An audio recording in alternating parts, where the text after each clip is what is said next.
Hola, ¿cómo están? Mientras los ataques de Israel se mantienen, aún se devela un nuevo plan para arrasar con los palestinos. Están por cumplirse el tercer mes del bloqueo a la ayuda humanitaria. No permiten el ingreso de alimentos, ni de insumos, ni de medicamentos. Hay un cerco alimentario de Israel que está empujando a los gazatíes al límite.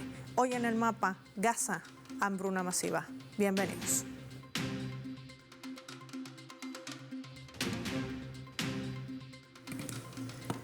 Les proponemos desplegar nuestro mapa y revisar algunos datos claves para entender todo este panorama. Gaza, el hambre se extiende.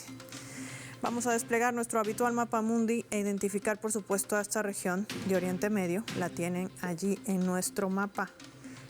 Lo vemos visualizado. ¿Qué hay que decir sobre este tema que está generando tanta conmoción en el mundo? Tras casi 3 meses de un devastador bloqueo que Israel mantiene, ningún camión con agua, comida, combustible, suministros médicos ha entrado al territorio, donde más de 2.4 millones de palestinos penden de un hilo. Las organizaciones advierten que si la ayuda no se reanuda de inmediato, las víctimas mortales se van a contar, pero por miles, castigando principalmente a niños, mujeres y ancianos. El jefe de la Agencia de Naciones Unidas para los Refugiados de Palestina en Oriente Próximo, Philippe Lazzarin, ha denunciado que Israel impide la entrada de cerca de 3.000 camiones cargados con ayuda vital. También los civiles deben recurrir a los comedores comunitarios que, según la ONU, son el último salvavidas para cerca de un 80%, dividido entre 70 y 80 comedores, y se espera que la mayoría cierren en menos de una semana.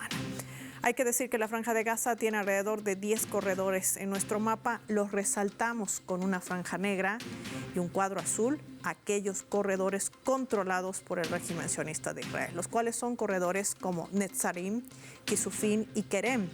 Además, existen 3 corredores que se encuentran cerrados porque están controlados por Israel, identificados en nuestro mapa también como una X en el centro de este cuadro azul al oeste. También el cruce de Erez, Rafah y Sufá, que están cerrados desde el año 2008, quedando habilitados solo 3.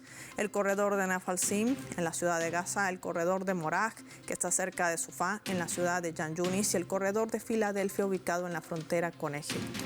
Pese a que estos corredores dan con países vecinos, Israel sigue impidiendo el ingreso de alimentos, de ayuda humanitaria y de insumos. Más datos en nuestro mapa. Gaza ha entrado en la 5ª fase de hambruna, según Monder Al-Burs, director general del Ministerio de Salud. Esta fase representa el mayor peligro para la vida de los residentes y se traduce en casos de muertes masivas. De igual modo, la Oficina de Asuntos Humanitarios de la ONU ha indicado que desde enero ha detectado cerca de 10.000 casos de malnutrición aguda en niños, de los cuales 1.600 son casos graves. La Oficina de Medios de Comunicación del Gobierno de Gaza ha declarado que más de 70.000 niños se encuentran internados por desnutrición severa.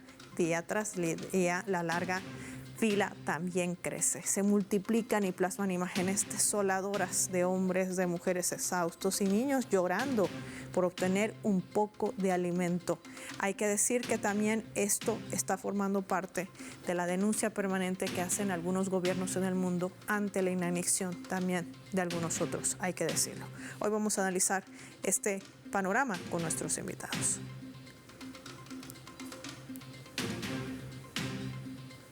Carlos Martínez nos acompaña en directo desde España, a quien recibimos en el mapa. Gracias por su tiempo para Telesur. Carlos, bienvenido. Hola, gracias a vosotros. Carlos, ¿a qué nos enfrentamos con estas imágenes, con estos datos? Ya son casi 3 meses de que no se permite el ingreso de alimento alguno, ni de insumos, ni medicamentos, entre otras cosas. Nos enfrentamos ante la continuación de un genocidio, y este genocidio se está cometiendo con la pasividad de gran parte del mundo, en concreto lo que se llama la comunidad internacional, que al final es el occidente colectivo. No solo no está haciendo nada para frenar el genocidio, sino que sin su apoyo Israel no podría cometer este atroz crimen contra la humanidad. El genocidio no es un crimen cualquiera, es un crimen contra toda la humanidad. En este caso es un crimen contra el pueblo palestino, pero es la agresión contra el género humano en su conjunto. Y cuando defendemos a los palestinos, igual que cuando se defendió a los judíos durante los regímenes nazis, o a los gitanos, a los eslavos, frente al exterminio nazi, defendíamos a toda la humanidad, porque no se puede permitir en ningún caso, nunca está justificado este crimen tan inmenso que no solo afecta a los combatientes de Hamas o de otras ramas palestinas, porque no solo Hamas lucha contra el Estado de Israel, sino que afecta a mujeres, niños, ancianos, a todas las poblaciones en su conjunto, que la ha bombardeado, la ha antidoteado y ahora las quiere matar de hambre y de falta de medicamentos. Es una barbarie como no se ha visto igual desde la Segunda Guerra Mundial. En medio de todo este panorama, también hay que decir que Donald Trump se alista para una gira en Oriente Medio, en medio también de todas estas tensiones generadas, no solamente por los ataques que se mantienen contra el pueblo palestino, que esto además no ha cesado desde la ruptura unilateral del cese al fuego, sino también un nuevo plan que ha sido divulgado, aunque Netanyahu decía que esto le llevará meses poder implementar, pero ya los reservistas han sido convocados. ¿Qué movimientos está trazando la administración del primer ministro, sobre todo bajo ese paraguas que aún mantiene latente Estados Unidos? Y estamos hablando del paraguas de la impunidad. Sí, bajo la impunidad que le otorga el régimen de Israel, porque está amparado por Estados Unidos, a su vez, lo que está haciendo la limpieza étnica, un genocidio completo. De lo que se trata este régimen neocolonial y neofascista es eliminar la población autóctona, en este caso de la Franja de Gaza, pero también en un futuro no muy lejano de la Cisjordania, y expulsar completamente al pueblo palestino de sus tierras, sustituyendo esta población aborigen por colonos llegados de Europa, Norteamérica, Sudamérica, que van a sustituir a esta población. Y eso frente a la impunidad. Y yo quiero hacer un llamamiento. Está claro que Estados Unidos, la OTAN, Occidente, está apoyando al régimen genocida, pero también me gustaría hacer un llamamiento a los países árabes, ¿no? Que teóricamente tendría que tener un vínculo de hermandad evidente con los palestinos. Y hay que recordar que son los más pobres, los más desarmados, como han sido Al-Rasolá en Yemen o Hezbollah en el Líbano, que más han luchado por Palestina. Cuando hay gobiernos, todos conocemos como Arabia Saudita, Emiratos, Qatar, que han mirado para el otro lado cuando no han colaborado en ocasiones con el régimen de Israel. Es algo inasumible, ¿no? Y esto, los pueblos árabes deben ser conscientes de esto, ¿no? Al final también hay gobiernos que estaban plenamente implicados con la causa palestina, como era el gobierno del coronel Gaddafi o como era el gobierno de Siria, han sido derrotados con parte también de colaboración de parte de movimientos árabes reaccionarios, y al final estos movimientos árabes reaccionarios han hecho un favor inmenso a Israel al eliminar dos enemigos en el caso de Siria y Libia. En el caso además de Siria, con el agravante, con el alivio para Israel, que era un vecino con el cual compartía fronteras. De manera que sí que hay un autor inmediato que es Israel, un autor inmediato que es el Occidente colectivo, pero hay una complicidad también de muchos países árabes que no sé cómo pueden sostener la mirada al discurso frente a su propia población, porque son solo los yemeníes, Al-Rasolá y libaneses como Hezbollah los que de verdad los únicos que han defendido claramente al pueblo palestino. También hay que hacer una mención a Irán, que también ha contraatacado y se ha defendido de las agresiones del régimen de Israel. Esto, Carlos, también marca sin lugar a dudas un punto de inflexión ante lo que ha denunciado la propia Naciones Unidas y algunos gobiernos en el mundo. Pero las denuncias se suman. Pero ¿qué se hace sobre todo en medio de un contexto tan complejo? Porque estamos hablando prácticamente de que se está consumando un exterminio étnico, uno de los planes principales que ha emprendido Israel, que a un principio no quería decirlo de manera abierta, pero ahora no tiene problema alguno en revelar su estrategia ante los ojos del mundo.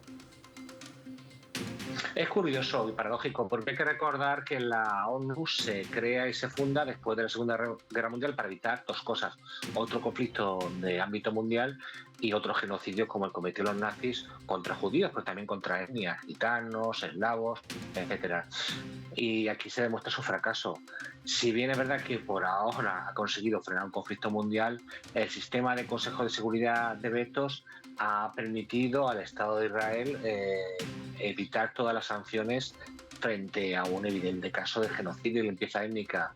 Recordemos como la OTAN, por muchísimo menos, por un 0,5% de lo que está cometiendo Israel, bombardeó Yugoslavia, bombardeó Libia, bombardeó Irán, atacó Afganistán, atacó Irak con el supuesto de ser injerencias humanitarias.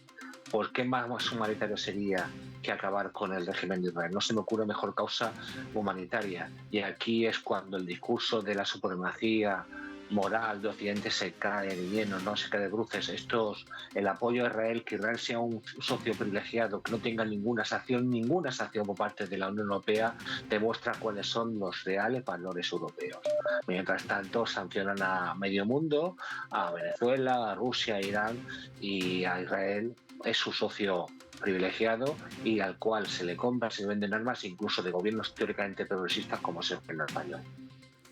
Como siempre, quiero agradecer a Carlos Martínez por ayudarnos a entender este panorama tan complicado, porque estamos hablando de vidas humanas, más de 50,000 masacrados en lo que va desde el 7 de octubre del 2023, sin contabilizar, por supuesto, desde 1948, sin sumar los que aún están atrapados entre los escombros. Más de 20,000 de ellos siguen siendo niños, uno de los objetivos centrales también que mantiene Israel dentro de su genocidio. Gracias, Carlos, por tu tiempo y compartir tu análisis para el mapa. Marquemos nosotros una pausa. Al regreso, más análisis, no sin antes revisar nuestra escala.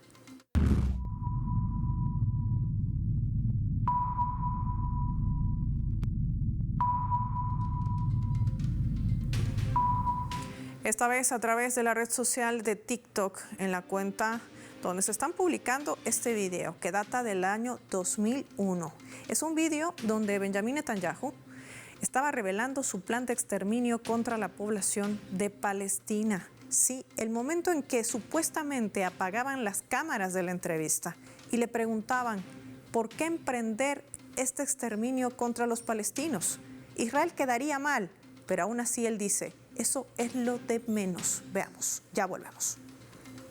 2001, podemos ver claramente cómo Benjamín Netanyahu, el actual primer ministro del gobierno israelí, ya tenía muy bien planificado cómo golpear a Palestina con la ayuda de los Estados Unidos de Norteamérica, que por cierto asegura que son muy fáciles de manipular. Escúchenlo ustedes mismos. Año 2001. Benjamín Netanyahu, por aquel entonces apartado temporalmente de la política, graba una entrevista. Cuando esta finaliza, pide que se apague la cámara.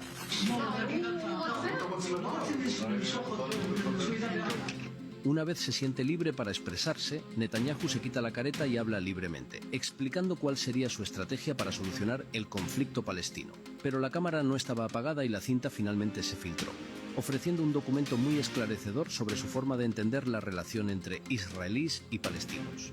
23 años después, Netanyahu ha podido llevar a la práctica sus ideas.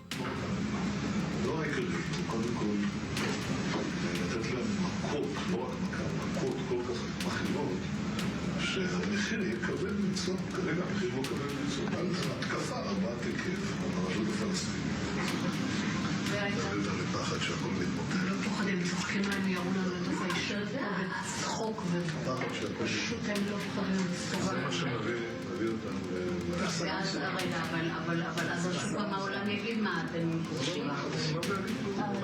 אתה לא מפחד מהעולם, ביבי. במיוחד היום עם אמריקה, אני יודע מה זה אמריקה. אמריקה זה לא שאפשר להזיז אותו בקלות, להזיז לכיוון הנכון. אומרים שהם בעדינו, אבל כאילו... לא יכולים. אם אנחנו עושים את זה משהו, אז הם... יש לי להניח שהם אומרים משהו. 80% באמריקאים תומכים בה. זה אבסורד.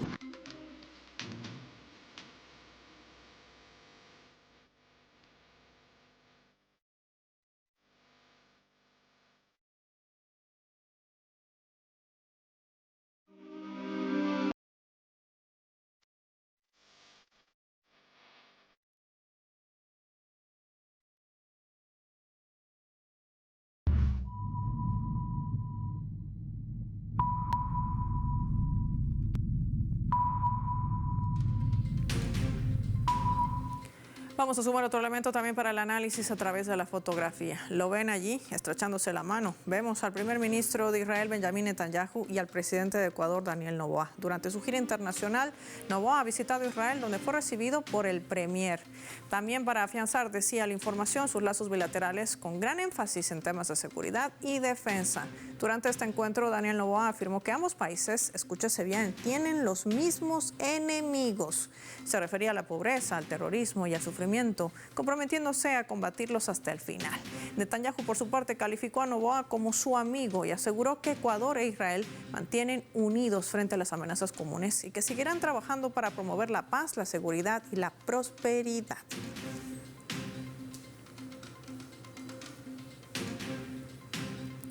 Vamos a analizar este escenario. Nos acompaña en directo desde Ecuador Eduardo Meneses, politólogo, experto también en análisis internacional. Eduardo, qué gusto tenerte en el mapa. Gracias por tu tiempo para Telesur. Bienvenido. No, muchísimas gracias a ti por la invitación y un saludo a quienes nos están escuchando. Quiero hacerte esta pregunta, aunque suene cruel. Los mismos enemigos. Israel ha masacrado a más de 20,000 niños. Ecuador tiene sobre sus hombros el asesinato, la tortura y la quema de 4 niños en Guayaquil. ¿A estos enemigos se referirá el presidente de Ecuador? Bueno, aquí hay que ser muy claros, ¿no? En Ecuador estamos viviendo una situación en la que los 4 niños asesinados en Guayaquil lastimosamente son solo un símbolo de toda una juventud que está siendo sacrificada por la política de guerra interna que ha mantenido el gobierno de Daniel Noboa, un presidente que además es totalmente legítimo, con una elección totalmente fraudulenta y que, como todos sabemos aquí en el país, tiene lazos muy claros con los carteles del narcotráfico, ¿no? En ese marco, en Ecuador se ha instaurado una política de guerra que es contra el pueblo. El enemigo común, en realidad, es el pueblo, es el derecho internacional. Y hay que recalcar que cuando Noboa dice eso en Jerusalén, no solo que lo dice de palabras, sino que al mismo tiempo en Ecuador se acaba de sacar un comunicado de parte del gobierno diciendo que quieren perseguir las supuestas redes de influencia islámica que habría en el país.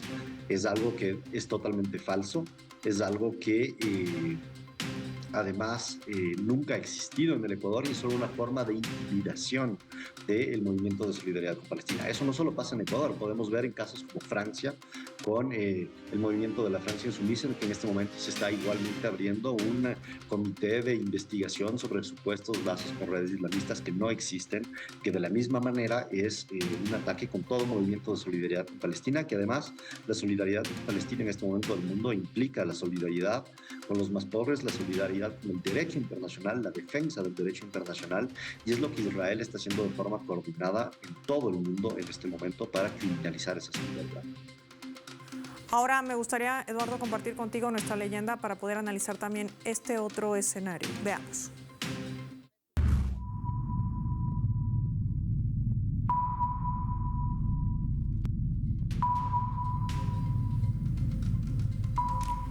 Esto señalaba el presidente de Estados Unidos, Donald Trump, sí, en medio de la última entrevista que daba justamente el domingo, cuando le consultaban qué opinaba sobre este cerco que mantiene Israel para impedir el ingreso de ayuda humanitaria. Gaza no tiene comida. ¿Qué va a hacer usted?, le preguntaban los medios de comunicación y él respondía: vamos a ayudar a la gente de Gaza a conseguir comida. La gente se está muriendo de hambre y vamos a ayudarla a conseguir comida. Repetía un Donald Trump, prácticamente saliendo ya de lo que es el Salón Oval de la Casa Blanca, una manera de responder quizás rápida que tenía los medios de comunicación.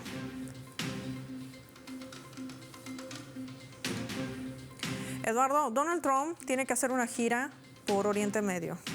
Benjamín Netanyahu muy temprano esta jornada decía que iba a guardar su ofensiva por un tiempo hasta que Trump pueda salir de esta región que está convulsa. Estados Unidos sigue atacando la capital Sana en Yemen, sigue bombardeando también a el pueblo que resiste y que sigue levantando la bandera de la causa palestina, sigue obstaculizando el hecho de un acuerdo con Irán para el tema de su plan o proyecto también nuclear. Y con esto también hay que decir que Israel pues mantiene bombardeos constantes contra el pueblo palestino. En medio de todo este panorama, Netanyahu se mueve hacia los reinos que más reservas de petróleo tienen en el planeta. ¿Esto tiene una intención? ¿Hay una movida geopolítica en esto? ¿Cómo la analizamos? Bueno, aquí hay dos estrategias, ¿no?, que está llevando a cabo Estados Unidos y finalmente que es a lo que responde también Israel con sus propios intereses expansionistas. Todos sabemos que esto se enmarca en una disputa geopolítica con el nuevo orden multipolar, y en particular en Medio Oriente tiene que ver hacia el frente con Irán, mientras que en Europa está el frente con Rusia y digamos que lo que más le interesa a Estados Unidos es el tema de China, ¿no? En ese contexto, claramente lo que está pasando ahora es una doble estrategia en la que por un lado Estados Unidos e Israel están de forma coordinada bombardeando a Yemen de una forma brutal, violando igualmente todos los tratados que puedan existir de derechos humanos.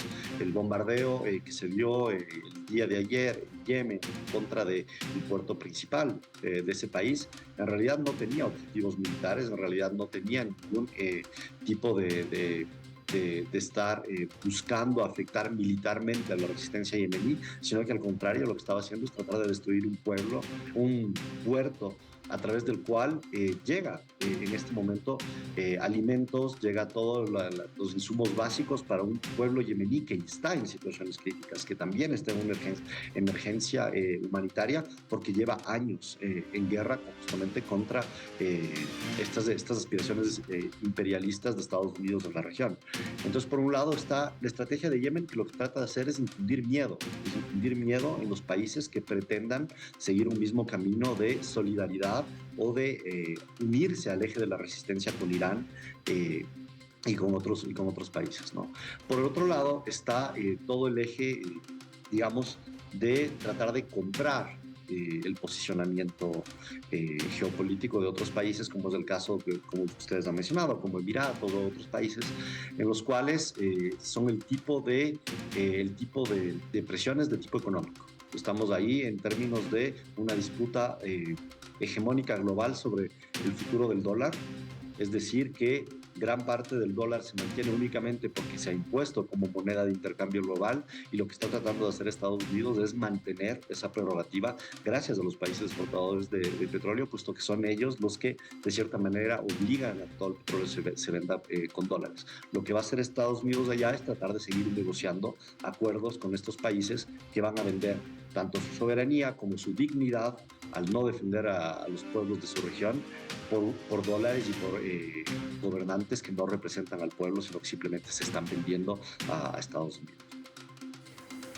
Esto además, Eduardo, ya casi para cerrar, me gustaría finalizar con una quizás reflexión en torno a este panorama complejo. Aquí hemos visto el papel que juega Naciones Unidas, pero ¿qué pasa con el papel que deberían jugar también los países vecinos? Estamos hablando de países árabes y también musulmanes.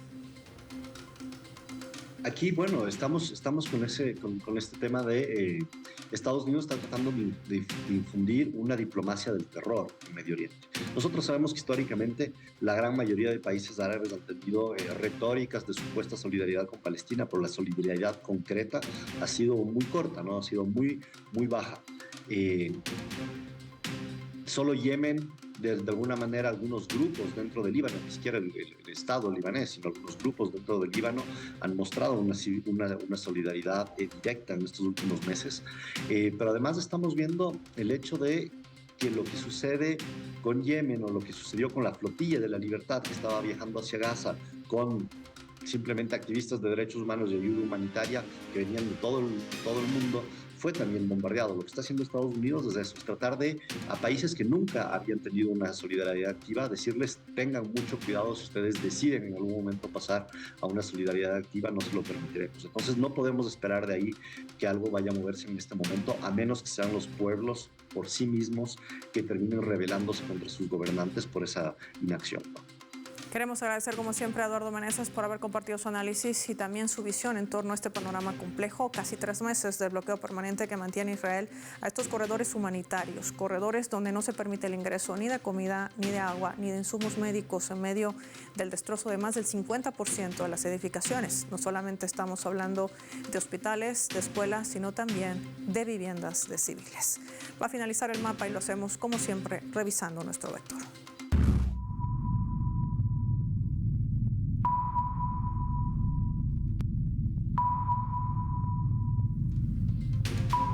Nuestro radar en el mapa hoy nos refleja las 3 claves sobre este tema. 1. Arma de guerra. La hambruna es una de las estrategias de Israel contra el pueblo palestino y no es la primera vez que la implementa, solo que esta ocasión es mucho más extrema. Ya son casi 3 meses que se impide el ingreso de comida, agua, medicamentos e insumos. Así Israel usa el hambre como un arma de guerra para consumar su exterminio étnico en Palestina. 2. Enemigos comunes. No solo se trata del silencio de una comunidad internacional, se trata de la impunidad que le brindan sus aliados, que de manera vergonzosa mantienen lazos con el sionismo, como es el caso del Ecuador y su presidente Daniel Noboa. Imaginamos que al señalar a los enemigos comunes se refiere a los niños masacrados, más de 20.000 en Gaza, y no olvidemos a los 4 de Guayaquil, torturados, asesinados y quemados. 3. Cambio de reglas. Trump realizará una gira por países en Oriente Medio, enmarcadas también en las últimas tensiones actuales. El bombardeo a Yemen, los ataques a Siria, en una persecución que hace el gobierno terrorista a las minorías y el genocidio en Gaza ante el paraguas de impunidad que le sigue brindando a Israel. Quizás con todo ese panorama, las agendas de las monarquías petroleras sea totalmente distinta a lo que se imagina el propio Donald Trump.